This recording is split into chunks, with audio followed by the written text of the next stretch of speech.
Sono finiti al pronto soccorso per avere respirato molto fumo, ma le loro condizioni di salute non destano preoccupazione.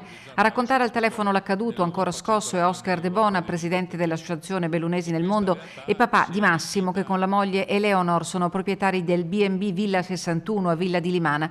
La struttura è stata interessata da un incendio partito dallo scantinato. Massimo De Bona alle 5:30 di questa mattina stava lavorando al computer. Disturbato dall'inconfondibile odore di bruciato, si è affrettato a portare in salvo la moglie e i due bambini e a chiamare il 115. Quando siamo arrivati qua effettivamente avevamo la casa invasa al fumo, loro erano già fuori e noi siamo intervenuti ovviamente per lo spegnimento con la prima partenza di Belluno, la botte e il supporto del carro aria. Siamo riusciti a controllare tutto il fuoco, ovviamente è inagibile per il momento l'abitazione. Alle nostre spalle vedete l'ingresso del Bed and Breakfast Villa 61, dove questa mattina alle 5:30 si è sfiorata la tragedia. Tuttora al lavoro ci sono i vigili del fuoco che stanno operando per lo smassamento del materiale che è andato distrutto a causa dell'incendio. Fumo e calore hanno reso inagibile una porzione della struttura ricettiva di Charme che Massimo De Bona ha ristrutturato in mezzo alla campagna a pochi chilometri dalla provinciale della Sinistra Piave.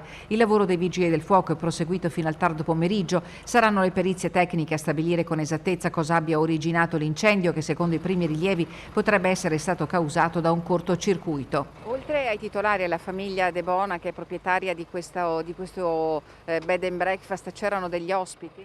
No, nessuno, noi risulta solo la famiglia e basta. Dopo gli accertamenti sanitari, Massimo De Bona e la sua famiglia hanno potuto lasciare il pronto soccorso di Belluno per trasferirsi nella casa di papà Oscar a Trechiana.